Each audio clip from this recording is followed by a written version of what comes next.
Hello, welcome to the Healing Trauma Meditation Center. Today, we're going to talk about the topic of healing. What does it mean to heal a psychological trauma? Let's think about healing from a physical trauma. Say, someone has a paper cut and there was bleeding and hurts. And most likely, with the magic power of the human body, in a couple of days, the paper cut heals itself, bleeding stops, and maybe in a week or so, you can even see any scars or any signs of the paper cut at all. It has completely healed. Well, that's more of analogy to maybe a minor psychological discomfort that people can get over with, in a couple of days or a couple of weeks. But the thing is, in a case of psychological trauma, it's more than a paper cut, much more than a paper cut. And in the medical field, there has been advanced medicine and techniques to heal physical trauma, surgery if necessary, antibiotics to prevent and stop infection, and even plastic surgery afterwards to take care of the scar.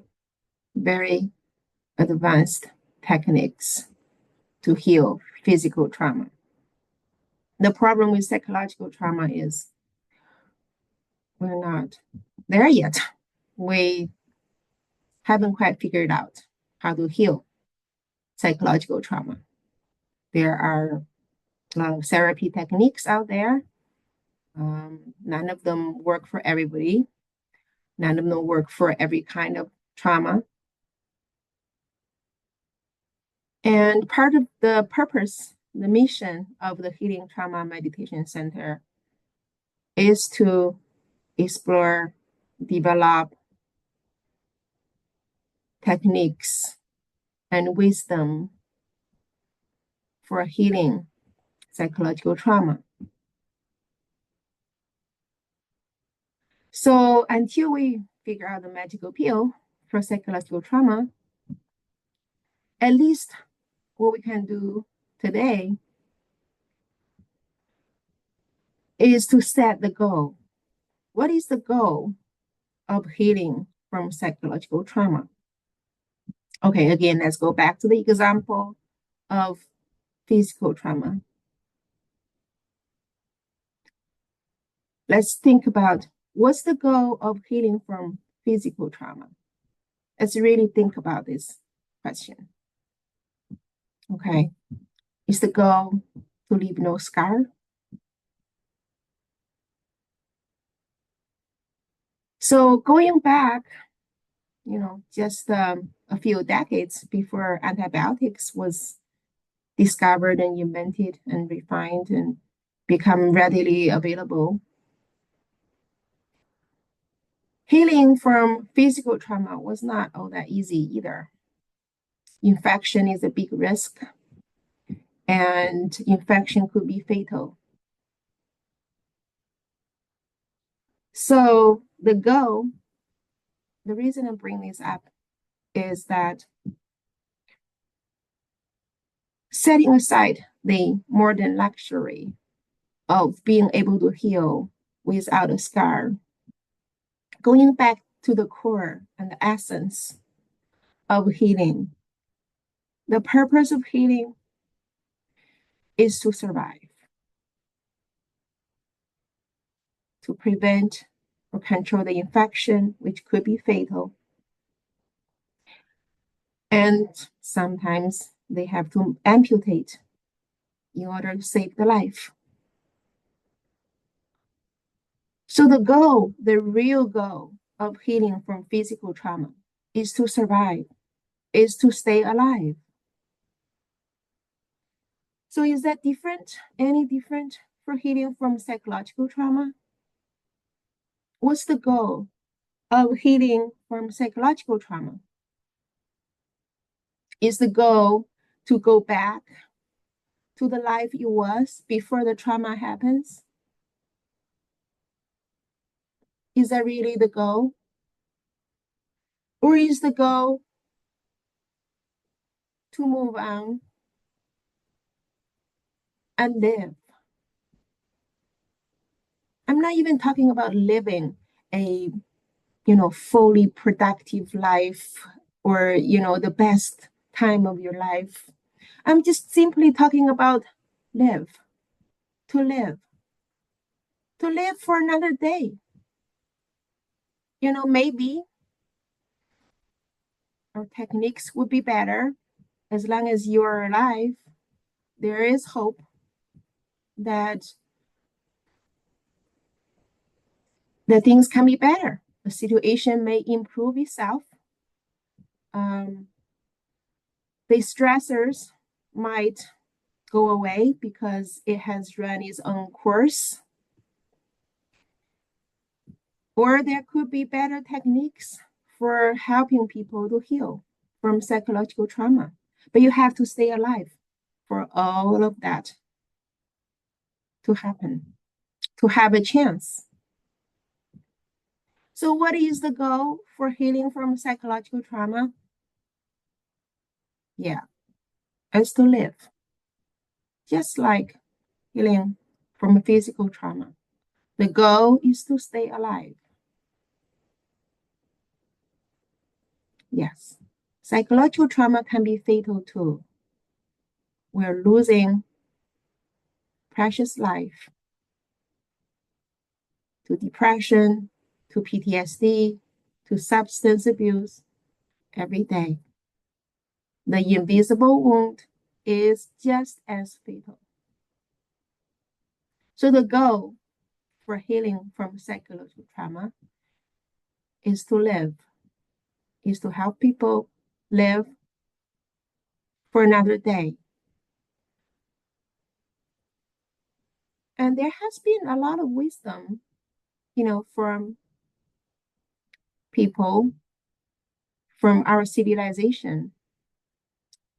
All sorts of things people have tried to heal. Some people travel to get a new perspective. Some people read or take class online to get new knowledge, more wisdom for life, more wisdom to cope with life's challenges, research to get more understanding of what works, what does not work, and how does something work. Finding a sangha, a community that can support you, talking to a therapist, talking to someone you trust, doing something meaningful for your community that make you feel alive, or taking medications. Medications have gotten very good nowadays. Don't hesitate to try. Talk to a psychiatrist. So there are a lot of ways out there to heal. And even though we don't have a magic pill that makes the suffering goes away in an instant, and we don't have a magical pill that works for everybody in every scenario, but there are means out there. And I encourage you to try and to ask yourself the question, what do I have to do to stay alive? What does it take for me to survive? What does it take for me to survive today? What does it take to survive this moment? Then do that. And do that. Maybe what it takes to survive this moment is to take a walk because I'm so stressed out, in so much emotional pain. Maybe I go for a run. Maybe I put my hands in freezing cold water. Or maybe I sit and meditate. Or maybe I talk to someone. Or maybe I call the helpline. So what does it take to survive this moment?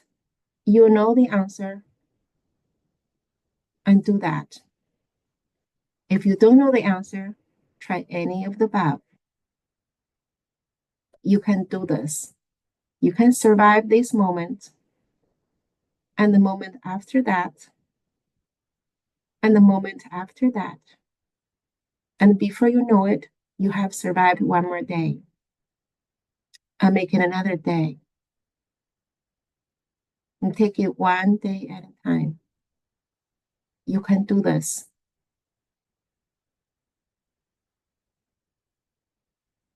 You can do this.